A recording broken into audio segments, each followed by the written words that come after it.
거기서 뭐 때렸는지 뭐 했는지 무슨 짓을 하는지는 아무도 몰라요.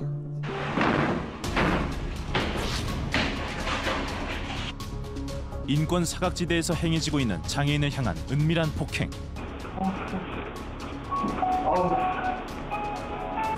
맞아요 말대로 진짜. 얘가 맨날 애가 질려 내리는 거지. 장애인 시설 안에서 무슨 일이 벌어지고 있을까? 요즘 동네한테도 그런 학대를 안 하는 걸로 알고 있거든요. 그게 하면 사람한테 욕하고 때리려 시키고. 특수교육도 아니고 장애학생을 위한 것도 아니고 어떤 생활 지도도 아닙니다. 범죄 행위입니다.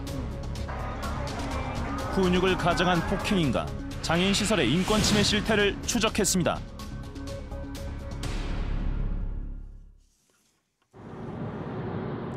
지난달 우리는 한 여성을 만났습니다.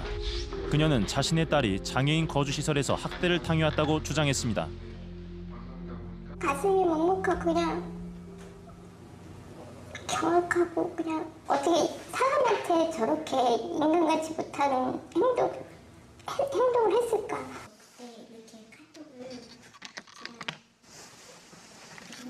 그녀가 보여준 영상 속에 담긴 건 해줘. 지적장애 1급인 딸이 다른 장애인에게 폭행을 당하는 장면이었습니다. 그런데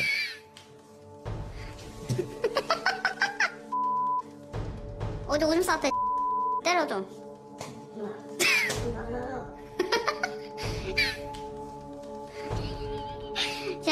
야, 어디 오줌 쌌대. 때려줘. 참 힘들겠다. 제가 해줘. 누군가가 폭행을 지시하고 있었습니다. 안 돼, 때려. 안 돼, 때려. 저 때려. 야, 묻지 마. 한 때려. 한 때려. 대체 누가 이런 지시를 내리는 걸까? 저 쫓아가. 쫓아. 목소리의 주인공이 촬영한 것으로 확인된 6개의 동영상. 그 속엔 5명의 장애인이 등장했습니다. 쟤한테 더 때려. 쟤한테 때려. 이들이 거주하고 있다는 해당 시설을 찾아가 봤습니다.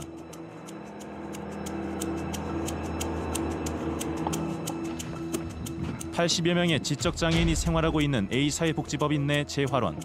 한 관계자에게 무슨 일이 있었던 건지 물어봤습니다.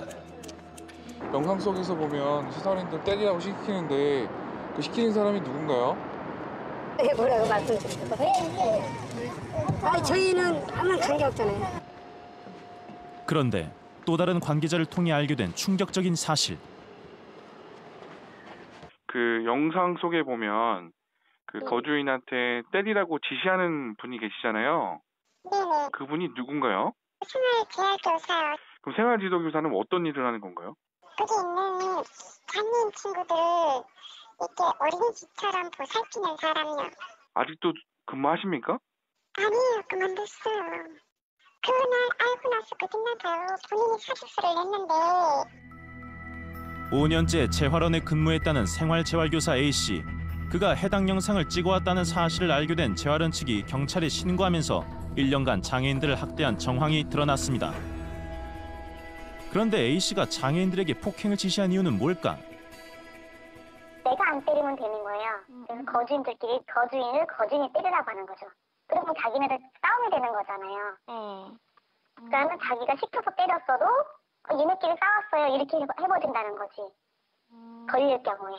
직접 선생님들이 거주인을 때리진 않고 거주인을 시켜갖고 때리는 게 지금 많아진 거란 말이에요. 네네네. 그렇게 더 야비하게 변했죠. A씨에게 직접 전화를 걸어봤습니다. 여보세요? 여보세요? 여보세요? 혹시 되세요? 네. 예, 저 KBS 추정식분 팀의 노대성 PD라고 합니다.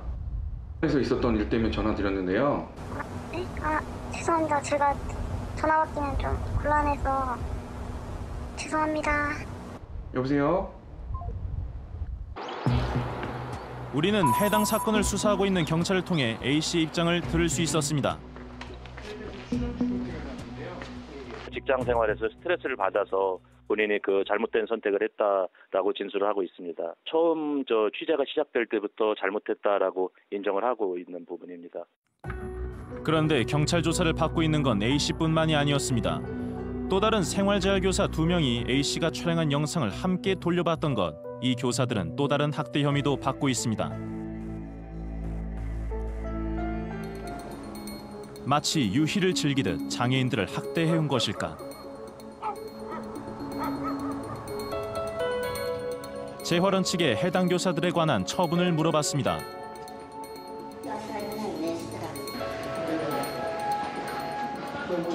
가 관련돼가지고 그 선생님들 그거 저희가 이야기 함부로 하면 안 된다 그러더라고요.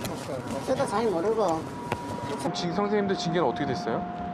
공식적으로 본인들이 인정하신 분들 3분은 징계가 끝났어요. 어떻게 징계 결과는 어떻게 나왔는 거예요? 2분은 해임이고 예. 1분은 정직 받았어요. 정직이요? 예. 그럼 정직이 풀리면 출근할 수 있는 거 아닌가요? 저희들인데 이야기 하셔봐야 특별한 게 나올 수가 없어요. 그런데 우리는 취재 도중 해당 시설에 대해 잘 안다는 한 제보자와 연락이 닿았습니다. 그녀는 재활원에서 발생한 장애인 학대가 이번이 처음이 아니라고 털어놨습니다. 문 잠금 장치를 밖에 달아놓고 그 안에다가 사람을 가둬놓고 잠그기도 하고요. 밖에 나갔다가 안 들어가겠다고 버티면 강제로 그냥 끌고 가고, 팔도 골절돼서 다치고 다리도 다치고, 그런 부류의 선생님들은 예전부터 계속 꾸준하게 이어져 온 거예요. 그렇게 폭력적인 분들이 많았다는 거죠? 네. A사회복지법인이 운영하는 장애인시설 4곳 중 거주시설인 재활원과 요양원에서 장애인에 대한 학대가 여러 번 있었다는 것.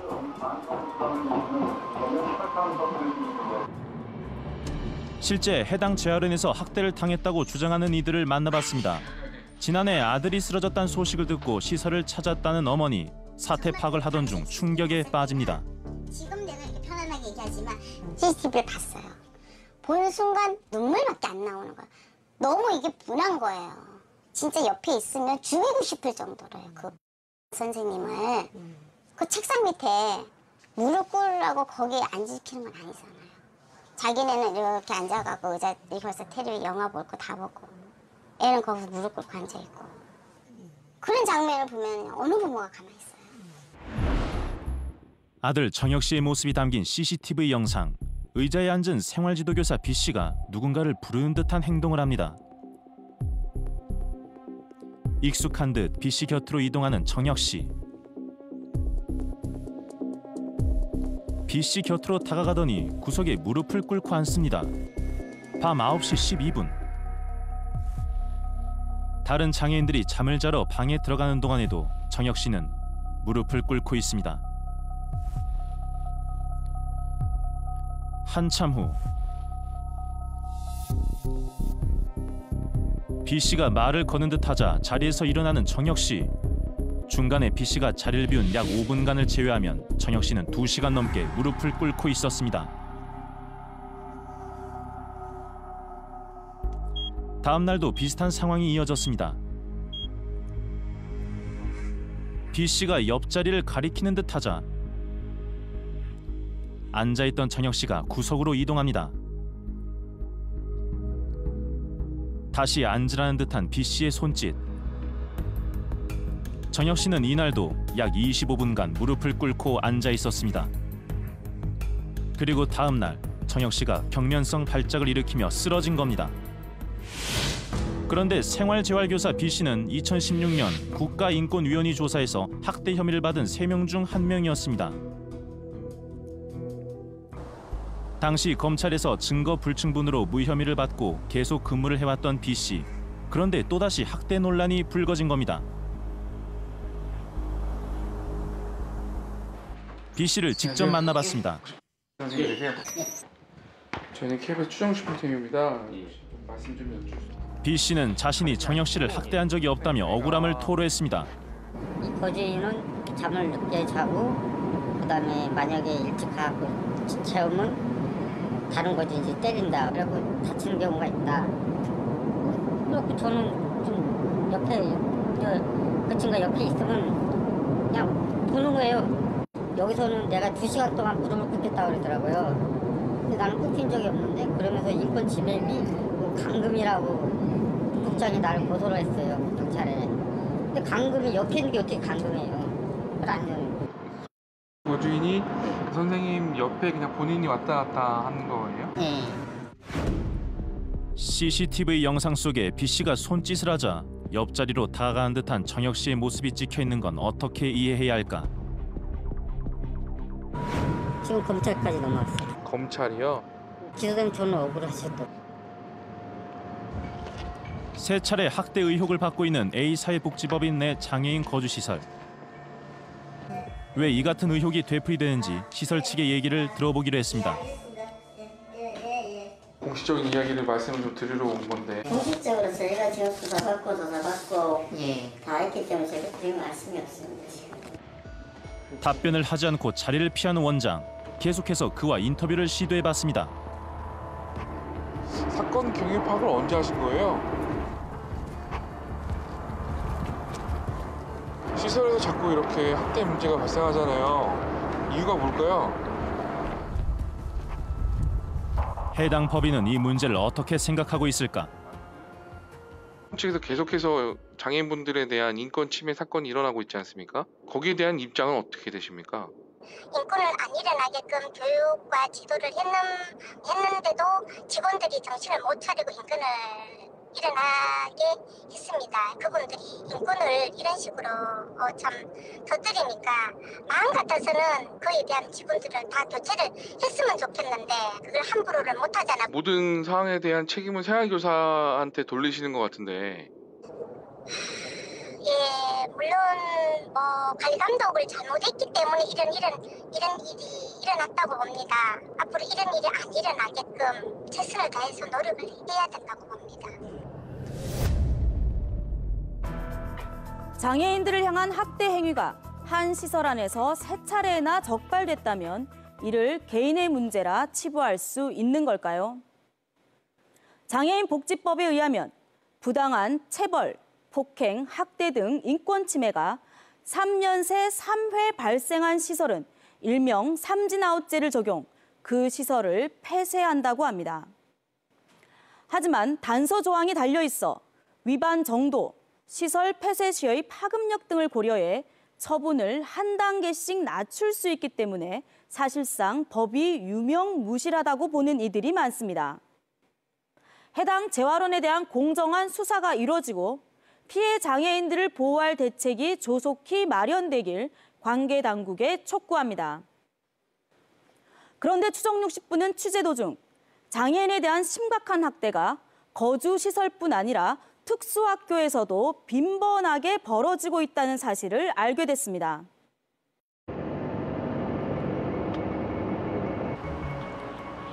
우리는 한 특수학교에서 상습적인 폭행을 목격했다는 제보자를 만났습니다. 발달 장애아동 120여 명이 재학 중인 한 장애인 특수학교에서 지난해 사회복무위원으로 근무했다는 남자. 그는 학교에서 이루어지던 끔찍한 폭행을 폭로하기 위해 영상을 찍어뒀다고 했습니다.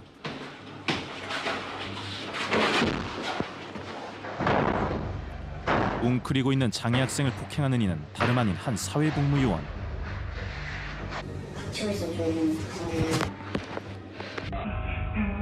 책상 아래엔 나오지 못하게 의자로 막아 가둬둔 또 다른 장애 학생이 있었습니다.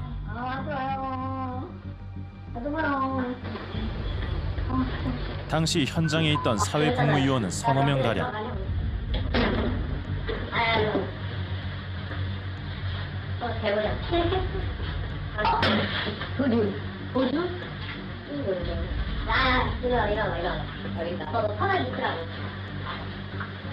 그들은 왜 학생들을 괴롭혔던 걸까? 앉아. 사이에다가 막대기 껴놔요. 제가 처음 들어왔을 때 있었던 분들도 때렸다는 얘기를 들은 적이 있고 너무나도 당연스럽게 선임들로부터 이제 무용담이라 그래야 되나? 그런 폭행했던 얘기들이 들려오니까 아 나도 해야겠지 해서 나도 해도 괜찮겠다 싶어서 그냥 계속 그게 쭉쭉 내려져 왔던 것 같아요. 특수학교 내 부족한 인력을 보충하기 위해 배치된 사회복무요원은 총 13명. 교사를 보조하며 장애 학생을 지원하던 사회복무요원들이 오히려 아이들을 학대했던 겁니다. 주로 2층 사회복무요원실에서 이루어졌다는 폭행. 표적이 되는 학생들이 있었다고 합니다. 대상은 의사소통이 힘든 아이들을 위주로 이루어졌습니다. 아무래도 의사소통이 되지 않기 때문에 그 선생님이나 학부모님들한테 알리지 못하는 상황이잖아요. 먹을 거 주고 유인해서 때리고 뭐 서스럼 없이 그랬던 것 같아요. 약육강식에 찌들어 있는 그런 비겁한 인간들인 거지. 의사소통이 힘든 장애 학생들을 대상으로 CCTV가 없는 장소에서 이뤄졌다는 학대. 안 보이는데. 안 보이는데 어디야? 화장실 안에 보이냐? 화장실? 진짜. 딱 불러봐. 없으면 바로 그냥. 맞아요 말대로 진짜. 딱 그거야. 100번 말하면 듣거든. 말하는 이 한 두세 대 때리는 것도 말 들어. 그게 낫지 않냐? X들이라 맨날 애가 질려 때리는 것도 지겨워 죽겠어. 실제 사회복무요원으로부터 폭행을 당했다는 찬이 말을 전혀 못하는 중증 발달 장애인입니다. 우리 아들이에요. 아들. 네. 반가워. 안녕. 반가워요. 안녕하세요. 인사 좀 해. 인사해. 학교에 연락을 받고 아이가 폭행을 당했다는 사실을 알게 됐다는 어머니. 뒤늦게 영상을 확인했다고 합니다. 개 패듯이 패더만요 애를. 한 대 이렇게 때리는 게 아니고 개 패듯이. 쇼크였어 쇼크. 그런 거 아니죠. 2년 전부터 아들이 보였던 이상 행동이 이제야 이해된다는 어머니. 잠 못 자고 계속 소리를 내요. 소리 내고 이 끈 가지고요. 계속 막 이래요. 막 이래요. 정신없이. 그리고 가만히 앉아있질 않아요. 막 왔다. 아이가 어떻게 주눅든지 아세요? 아이가 나 이래. 이러고 막 이래요. 사람들만 보면. 저는 그게 얘가 기복이 있어서 다운이 된 건지 알았어요. 옛날 어느 나라에 학교 측에 대한 원망도 컸다고 합니다. 학교는 왜 찬이가 폭행당하는 걸 막지 못했던 걸까? 그리고 선생님들도 그거 사건에 대해서 피해자 엄마들한테 뭐 이러이러해서 이렇게 사건이 일어났어요. 그런 말 하나도 없었어요. 다 선생님들 똑같이 다 몰라요. 그런데 이 사건이 공론화되기 2달 전 이미 학교 측에 폭행 사실을 알렸었다는 제보자. 행정실 직원인데 저희 사회복무요원들 관리하는 담당자였습니다. 그분께 처음에 말씀을 드렸습니다. 몇몇 사회복무요원들이 아이들을 폭행하고 있는 것 같다. 처음에 되게 믿기지 않는다는 식이었어요. 다시 자세히 말씀드렸더니 진작 말하지 그랬냐. 알겠다고. 조치를 취하겠다고. 당시 행정실 직원이 취한 조치는 사회복무요원들을 모아놓고 훈계를 한 것뿐이었습니다. 이후 한 교사에게도 폭행 사실을 털어놨다는 제보자. 그런데 그에게 돌아온 대답은 몹시 실망스러웠다고 합니다. 지금 학교 분위기가 좀 그러니까 이거는 공론화 아직 시키지 말자. 그래서 제가 뭐라고 할 수 있는 말이 없었어요. 그러고 나서 저에 대한 소문이 쫙 났어요. 같은 동료끼리 왜 그러냐. 뭐 이런 식으로 얘기를 하더라고요. 해당 교사에게 연락을 취해봤습니다. 여보세요? 여보세요? 네? 예, 혹시 선생님 핸드폰인가요? 네, 실례지만 누구신데요? KBS 추정식품 팀입니다. 지금 저는 통화할 수가 없습니다. 지난해 10월 학교 측의 침묵을 참다 못해 언론에 사건을 폭로한 제보자.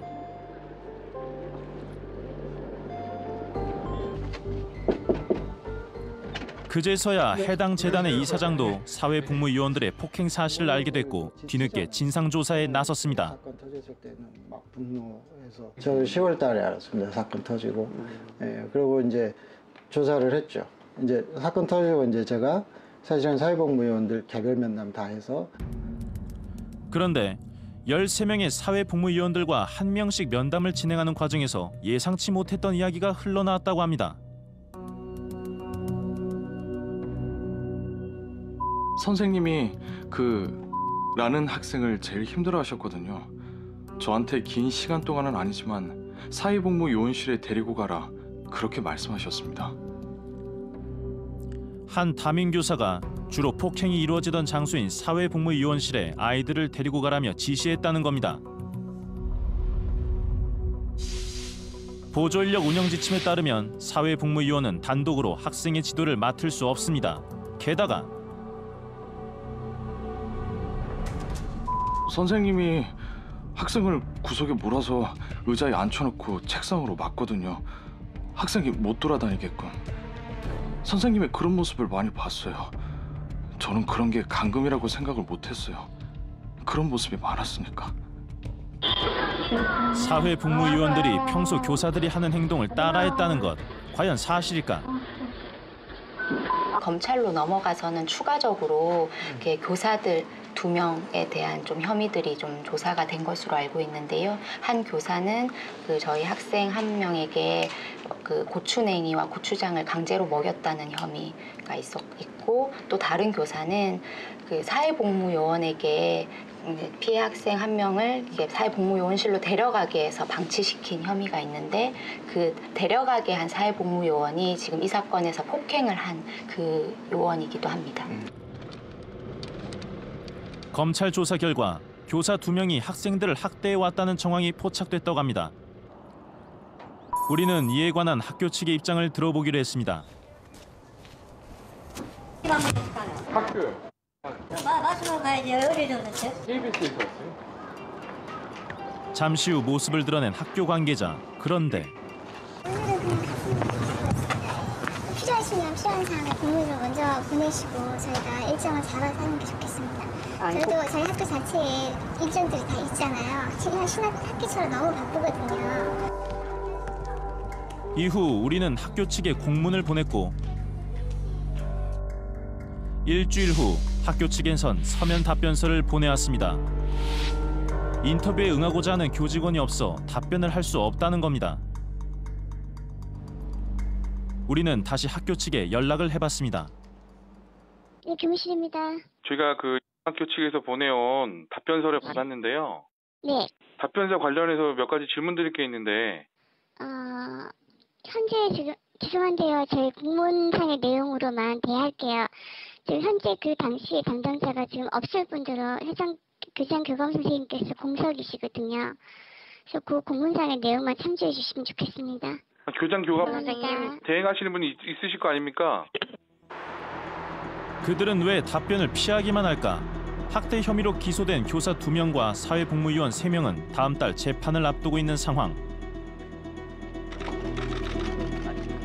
학대 사건이 폭로된 직후 교육부 주최로 대책 마련을 위한 긴급 간담회가 열렸었습니다. 오늘 이 자리에서 그 자리에 참석한 학부모들은 울분을 토했습니다. 아니 담임 선생님도 알고 있었을 텐데 어떻게 이렇게 뻔뻔하게 우리 아이가 하나도 안 맞으면서 어떻게 그런 말씀을 하실 수가 있어요.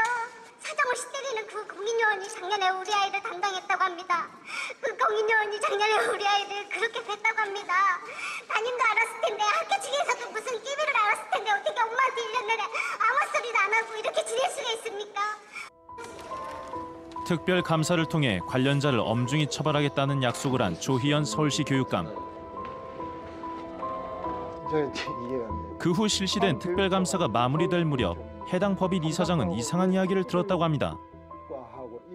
교육청 관계자도 저한테 이런 소리를 합니다. 교육청 감사관 10월 달에 이 사건 터지고 나서 이 사건 커져서 재단에 좋을 거 하나도 없습니다. 이렇게 얘기를 하더라고요. 이 재단이 교사들하고 좀 화합을 해야지. 이 사건 이거 키우면 이거 뭐 재단에도 좋을 거 없고 이렇게 얘기를 하더라고요. 그래서 시간이 가면 지치고. 교육청이 사건을 조용히 마무리하라며 종용했다는 것. 서울시 교육청 감사실에 사실을 확인해봤습니다. 그런 말을 들은 적도 없고 한 적도 없고요. 누가 그 상황에 있었는지도 알 수 없습니다, 지금. 그때 당시 감사관만 10명이 넘어요. 그래가지고 확인이 안 되고 감사 어떤 과정이나 방법이나 진행 상황에 대해서는 말씀드릴 수 없다라는 거 조금 이해해 주셨으면 좋겠습니다. 그럼 법률로서의 보호를 하게끔 돼 있으니까요. 교육부는 지난해 전국 175개 특수학교에 대해 인권 침해 실태 조사를 실시했습니다. 당시 인권 전문가 1000여 명이 조사위원으로 참여했는데요. 어찌된 일인지 문제가 된 해당 특수학교는 당시 조사에서 양호하다는 평가를 받았습니다. 조사가 제대로 이루어졌는지 의심스러울 수밖에 없는 상황입니다. 교육부는 전국 특수교육지원센터 산하 약 200개의 인권지원단도 운영하고 있습니다. 하지만 지원단이 매월 1회 이상 관내 학교를 돌아다니면서도 학생들을 직접 만나지 않고 담당자 위주로 실태를 파악하고 있는 것 아니냐는 의혹도 제기됐었습니다. 장애 학생들을 보호해야 할 의무를 가진 교사에 의해 폭행이 발생하는 경우가 있기 때문에 더 철저한 실태 파악이 이루어져야 할 것입니다. 그런데 장애 아동의 피해 현황을 살펴보면 한 가지 공통점이 있습니다. 대부분이 지적 장애를 가지고 있다는 사실입니다. 대체 왜 지적 장애인들에 대한 학대가 더 빈번하게 발생하는 걸까요? 중증 장애인인 아들을 1년째 집에서 돌보고 있다는 이정숙 씨. 1급 지적장애와 지체장애를 가진 아들을 돌보기 위해 다니던 직장도 그만뒀습니다. 아들의 상태가 좋지 않기 때문입니다. 우리 아이가 이렇게 장루를 차고 있어요, 편히. 하루에 한 번씩 샤워하고 나서 이걸 띄우고 다시 착용을 해줍니다. 그래서 수입금 사고 있고. 장루 주머니를 평생 차야 하는 상황. 이정숙 씨는 생계를 위해 아들을 맡겼던 장애인 시설에서 사건이 벌어졌다 주장합니다. 선생님이 문자가 왔었어요. 오빠 아프니까 빨리 와주세요 하고 제가 한 시간 안에 달려갔던 것 같아요.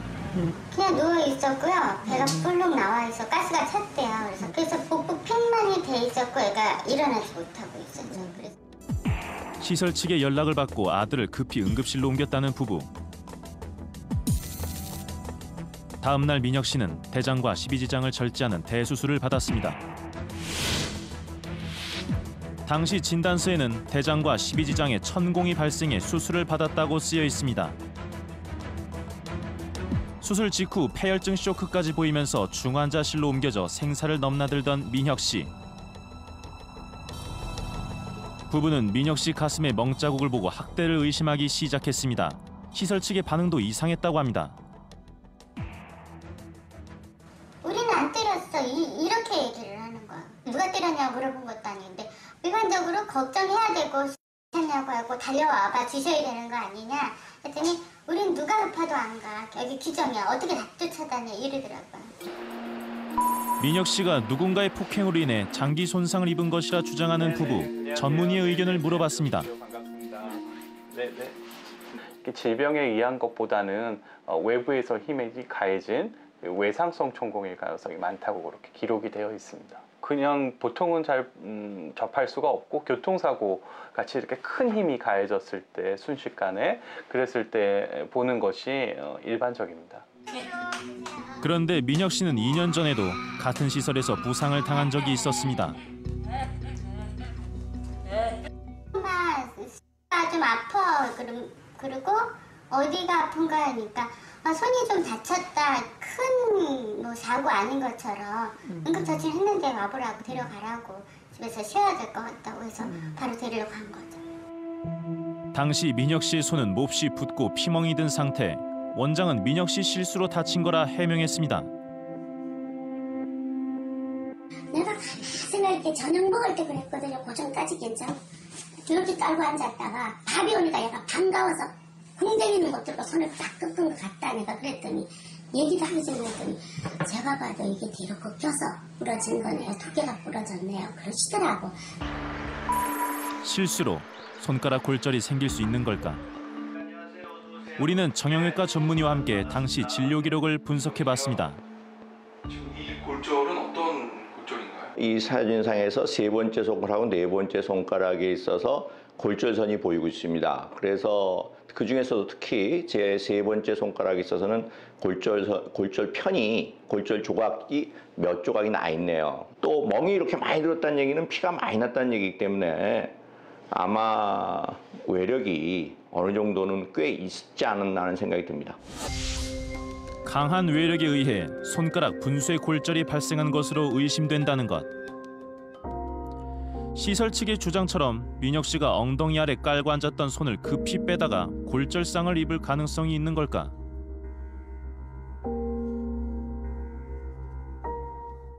일반적인 사람이 여기다 의자에 앉아 있다가 손을 이렇게 심지어 꺾는다 하더라도, 꺾어서 뺀다 하더라도 그 정도의 골절을 일으키는 외력은 안 생길 거라고 생각합니다. 살이라는 게 있고 근육이라는 게 있어 쿠션을 역할을 해주는 부분이 있는데, 그렇지 거기서 골절이 생긴다는 건 조금 납득하기가 좀 어렵습니다. 지금 이 상태에서는 의사된 소견으로서는, 정형외과 의사된 소견으로서는 무조건 수술을 해야 됩니다. 부부는 당시 시설 측이 제대로 된 조치조차 취하지 않았다고 주장합니다. 아대를 여기 2개를 대고 붕대를 감아서 그 상태로 해서 이게 병원에 갔다 온 거냐고 물어봤죠. 그랬더니 병원에 가서 이렇게 해서 치료를 받았다. 시설 측이 민혁 씨를 데려갔다는 병원 의사의 얘기를 들어봤습니다. 그런데 세 번째 손가락이 많이 부러져 있고 네 번째 손가락도 부러져 있는데요. 이 상태로 그냥 놔두면 뼈가 붙는다는 말은 제가 안 했을 것 같은데요. 수술은 해야 하는 상황인 거죠. 시설 측에 민혁 씨가 부상을 입은 이유에 대해 다시 물었습니다. 그 손 골절한 거랑 그다음에 장파열된 게 외력에 의해서 이루어진 사건이라고 하더라고요. 혹시 그 부분에 대해서 어떻게 생각하세요? 저희들은 절대로 우리 집에서는 그런 일은 있을 수 없는 집입니다. 당시 경찰은 다각도로 수사를 진행했습니다. 시설 종사자 8명에게 거짓말 탐지기 검사를 실시하고 거주인 29명을 상대로 면담 조사도 벌였습니다. 하지만 누가 민혁 씨에게 상해를 입혔는지 찾지 못했습니다. 이유는 무엇일까? 그에 관련된 것들이 나온 게 전혀 없었습니다. 이게 거주 시설의 특수성도 있고 또 거기에 계신 거주인 분들이 이제 그 대화 또는 의사소통 또는 목격 인지나 기억에 대한 것들이 어려운 지적 자폐성 장애인들이 대부분이었기 때문에 그냥 의심은 가득 있는 사건이긴 하지만은 그 발생된 원인조차 알 수가 없어서 그냥 그 종료했던 건이었습니다. 혐의 사실은 인정됐지만 피의자를 특정할 수 없어 수사 3개월 만에 기소 중지가 됐습니다. 의사소통이 어려운 장애인들의 경우 피해를 당하고도 진실을 밝힐 수 없는 현실. 민혁 씨 가족은 억울할 뿐입니다. 정황이라는 게 있잖아요. 그 정황 증거라는 이런 부분들이 누가 봐도 어디서 일어난 일인지 알잖아요. 검찰에서는 보여지는 그 CCTV 자료나 이런 것만 증거로 채택을 해서 그냥 결론 내는 게 억울하잖아요. 우리는 너무 억울하고. 그런데 목격자가 있는데도 진실을 밝힐 수 없는 경우도 있다고 합니다. 강직성 뇌성마비인 희숙양은 누군가의 도움 없이는 혼자 움직일 수 없는 중증 장애인입니다. 의사소통 역시 불가능합니다. 어머니는 이런 딸이 특수학교에서 학대를 당해왔다고 주장합니다. 제가 이제 병원을 금치 못한 건 뭐냐면 놀기만 하면 화장실에 가뒀다는 거, 공식처럼 얘를 예우러 화장실에 집어넣어 이렇게 그런 생활을 해왔다고 생각하니까 제가 막 억장이 묻어지는 거예요. 그녀가 증거로 제시한 녹음 파일. 어제 고등학교 2학년 엄마 자꾸 울고 있어. 이럴 거면 나가, 딸애들 방해돼. 이렇게 울고 나가. 필요 없어. 내가 여기 있어. 너 혼자 울어. 마음껏 울어. 아무데나 안 맞을 거야.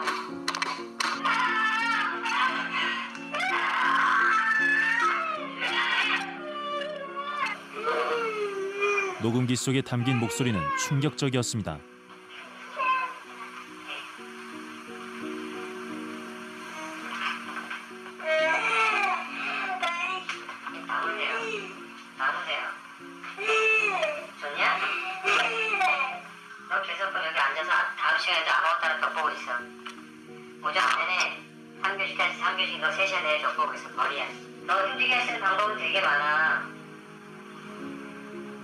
아이를 윽박지르며 화장실에 40여 분간 방치한 이는 당시 담임교사라고 했습니다.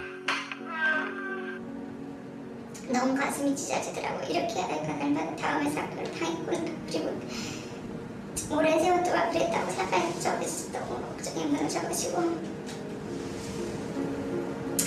이렇게 안 할 수가 없었죠.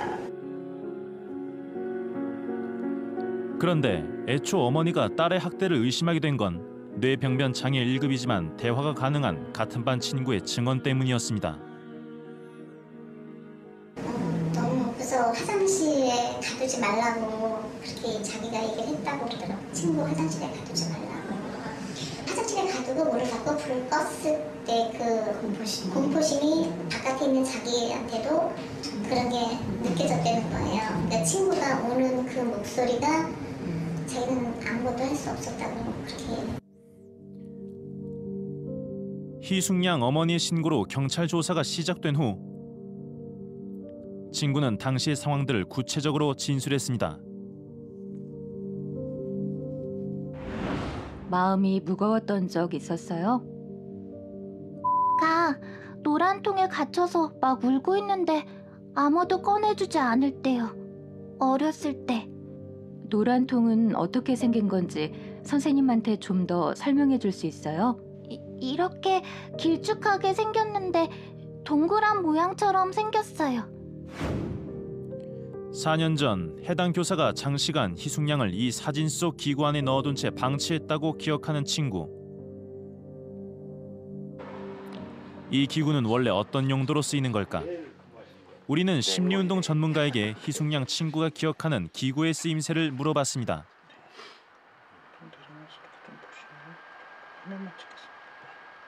아이들이 이 공간 안에 자유롭게 들어갔다 나왔다 할 수 있는 일반적인 터널 놀이를 할 때 쓰는 교구고요. 똑같은 동작을 반복하고. 그렇다면 이 기구를 세워 몸을 가누지 못하는 중증 장애인을 넣어놓는 건 문제가 없을까?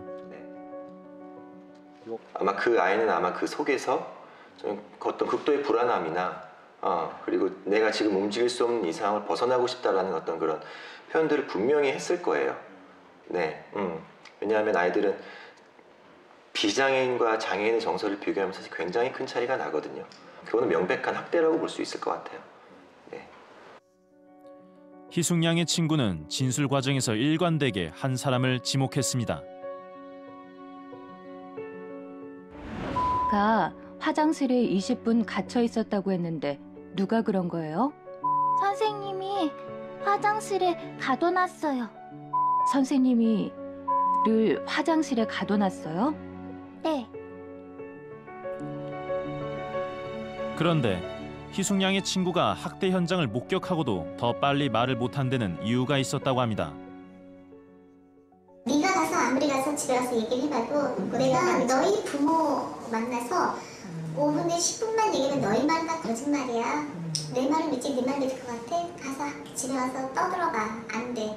니네가 집에 가서 얘기해서 나한테 한 개의 피해가 들어오면 너의 피해는 그 배가 될 거야. 라고 얘기했다고 하더라고요. 교사가 그런 이야기를 했다고? 네. 하지만 친구의 증언에도 불구하고 경찰은 해당 사건을 불기소 처리합니다. 증언만으로 혐의를 입증할 수 없다는 것. 실제 경찰 조사 과정에서 증언이 받아들여지지 않는 경우가 많다고 합니다. 그러네요. 폭행 사건, 성폭행 사건 이런 식의 사건들은 사실은 당사자의 진술이 가장 큰 증거인 거잖아요.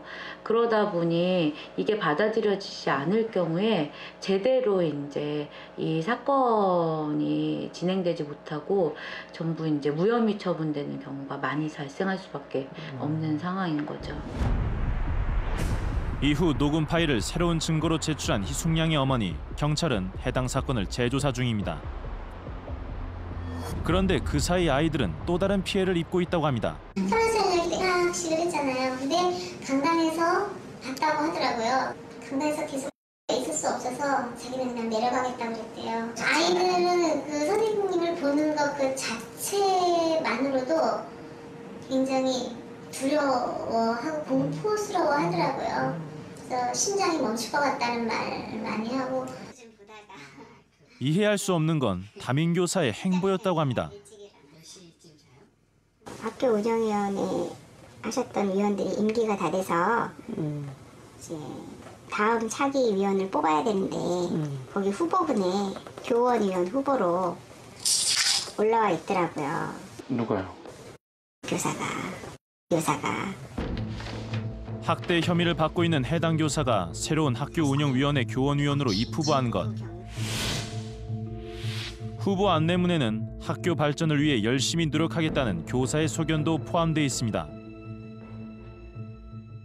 무서운 일이라고 생각을 돼요. 지금 학교의 대부분의 일이 최종 의결을 학교 운영위원회에서 한다고 볼 수도 있는데 중요한 모든 학생의 뭐 입학이나 그러한 것들도 다 그쪽에서 관여를 할 수가 있고 의결을 할 수가 있는데 저희 아이가 친구도 그렇고 내년에 전공가를 입학하게 되는데 거기에 불이익을 받을 소지가 굉장히 많아요.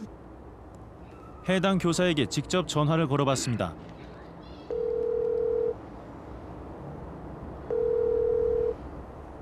여보세요? 예, 선생님 되세요?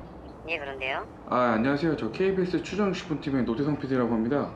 그 작년에 담임하셨던 학생 중에 네. 학생하고 학생 있지 않습니까? 예, 있습니다. 예, 그 두 학생 인권유린했다고 하는 의혹이 있던데 어떻게 생각하세요? 저는 뭐 말씀드릴 건 없고요. 말씀 저한테 하고 싶으면 뭐 저 변호사를 통해서 말씀해 주시든가 전화 끊겠습니다. 앞서 추정육 10분이 취재한 장애인 거주시설과 특수학교 두 곳에서 입장문과 탄원서를 보내왔습니다. 두 곳 모두 학대를 한 적이 없고 진위가 밝혀지지 않은 사실에 관해 피해를 주장하는 부모의 일방적인 진술만 듣고 방송해서는 안 된다며 책임감 있게 방송해달라고 강조했습니다. 특히 문제가 된 거주시설의 경우 이미 무혐의로 처리된 사안이며 사건이 우리 공간에서 일어났지만 우리들은 아무 잘못이 없다고 주장하고 있습니다. 외력으로 인해 상해를 입었을 가능성이 크다는 피해자는 있지만 가해자는 없다.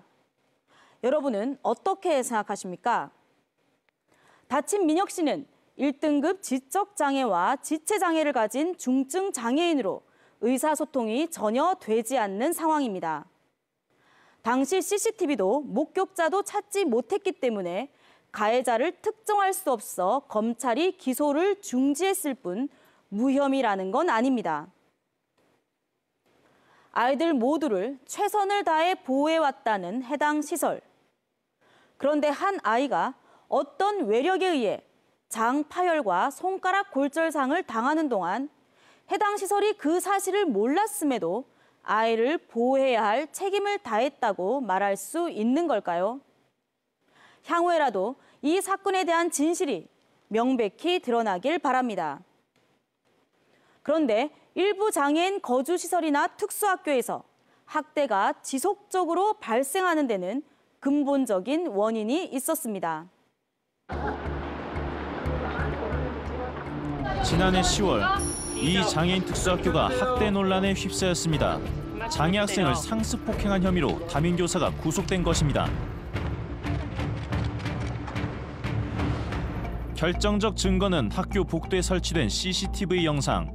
교실로 들어가던 교사가 한 장애 학생을 폭행하기 시작합니다. 뒤이어 교사가 휘두르는 빗자루에 폭행을 당한 아이는 고작 13살. 해당 교사는 아이에게 의자를 던지기도 했습니다.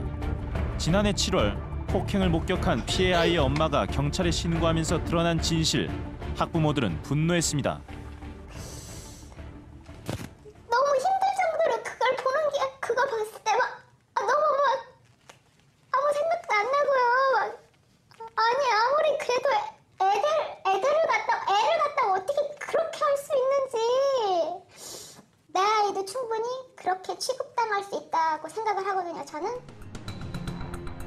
약 3개월간 12번에 걸쳐 아이를 폭행했다고 하는 해당 교사.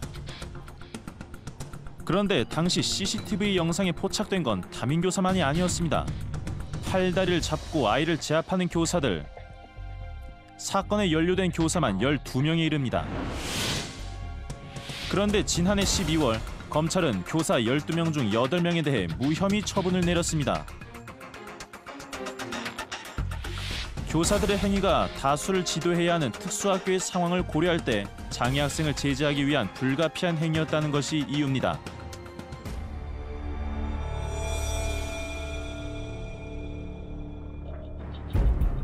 그렇다면 전문가는 해당 교사들의 행동을 어떻게 보고 있을까? 우리는 일명 도가니 사건을 비롯 국내 굵직한 장애인 관련 사건을 분석해온 김윤태 교수와 CCTV 영상을 살펴봤습니다. 그리고 일부 선생님들이 이제 행동 수정 그 공동으로 지금 학대 폭행을 한 거고요. 그리고 최소한 이렇게 멀리 떨어져 있는 선생님도 그 학대 방조를 한 거고, 근데 저거는 지금 방조를 넘어섰어요. 그래서 같이 폭행을 한 거라고 볼 수 있죠. 하지만 김 교수는 폭행을 당하고 있는 아이의 심리에 주목했습니다. 다른 선생님들이 있어. 모든 사람으로부터 나는 저런 공격을 당하고 있다. 그 집단 폭행이 이루어지는 거죠. 그리고 방조한 선생한테도 이런 모든 폭행에 대해서 나를 전혀 도와주고 있지 않아. 오히려 저들이 한꺼번에 나를 위협하고 있어서 심리적으로 몇 배 더 충격을 갖는 거죠. 또 다른 학생들은 그 모습을 보면서 공포심을 느낍니다. 그리고 두려움, 그리고 통제, 이런 질서에 대한 순응, 순종적이 되죠. 그리고 교사들은 그런 환경을, 그런 교육 변화를 이용을 하게 됩니다. 아주 손쉬운 방법이죠. 또 다른 특수교육 전문가도 교사들의 행동에 문제가 있다고 지적합니다. 그 영상에서 그 선생님들이 무관하게 아이들을 때리고 이렇게 하는데도 옆에 선생님들이 말이나 어떤 행동을 제재를 하지 않고 그냥 갔다면은 그 학교는 평소에도 그렇게 했다는 겁니다. 그러니까 분위기 자체가 아이들을 이제 그렇게 다루었다는 그지요. 8명의 교사는 당시 담임 교사 등의 폭행을 알지 못했다고 진술했습니다. 그렇다면 폭행을 알아차린 다른 이들은 없었던 걸까? 거기가 이렇게 가보면은 이렇게 복도가 좀 넓고요. 그리고 이렇게 창문이 보통 다른 학교보다 굉장히 넓어요. 그래서 그냥 이렇게 지나가기만 해도 양쪽이 다 보여요. 그래서 제가 그때 처음 느낌이 여기 애들은 좀 안전하겠다 이런 생각이 들었어요. 유독 복도로 난 창이 크고 낮았다는 해당 학교. 교실 안에서 폭행이 벌어질 경우 사람들이 그 모습을 볼 수 있는 구조입니다. 실제 CCTV 영상을 살펴보면 아이가 폭행당하는 장면을 지켜보는 사람들의 모습이 확인됩니다.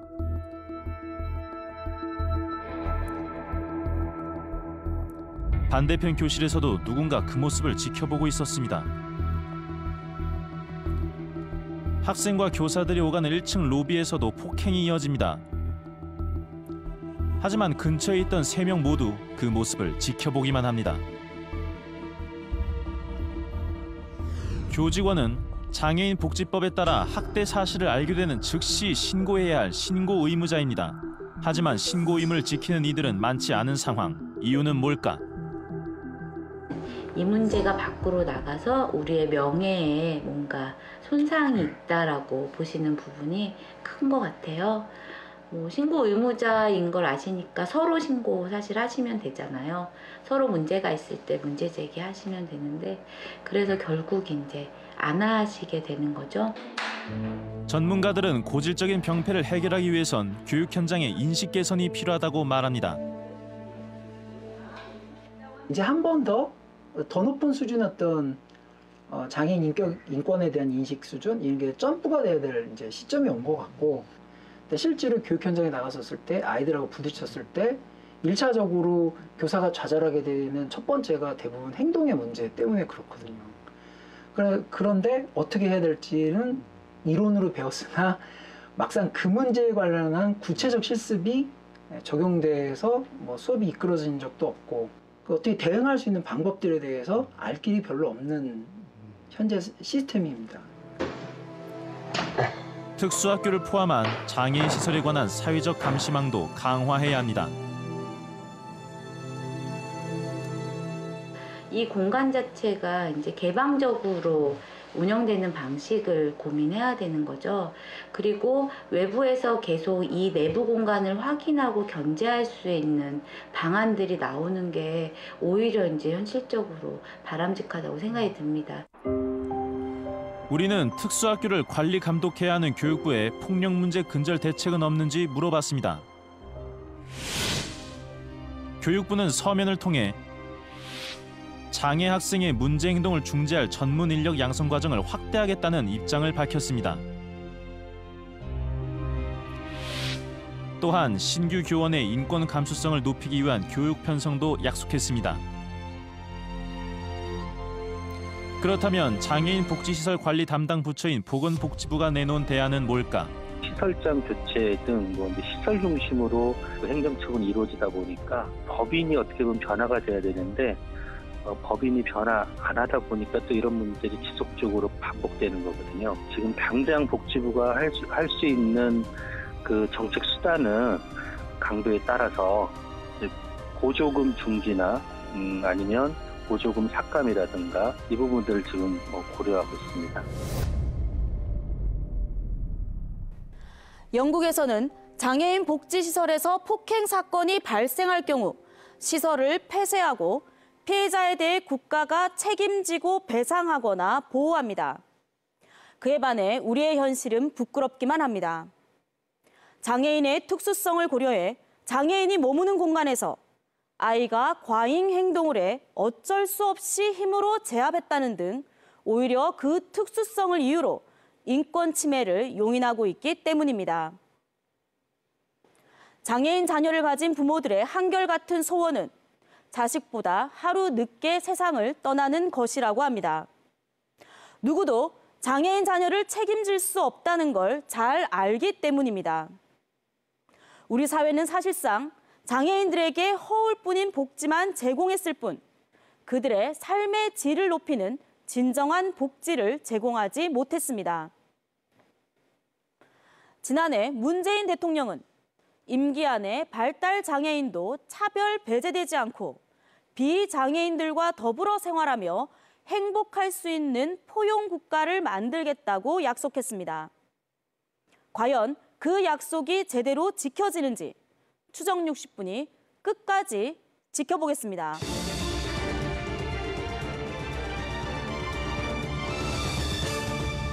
특수 강간 의혹을 받고 있는 김학의 전 법무부 차관이 어젯밤 인천공항을 통해 출국하려다 제지당했습니다. 너무 무서웠어요. 너무 무섭고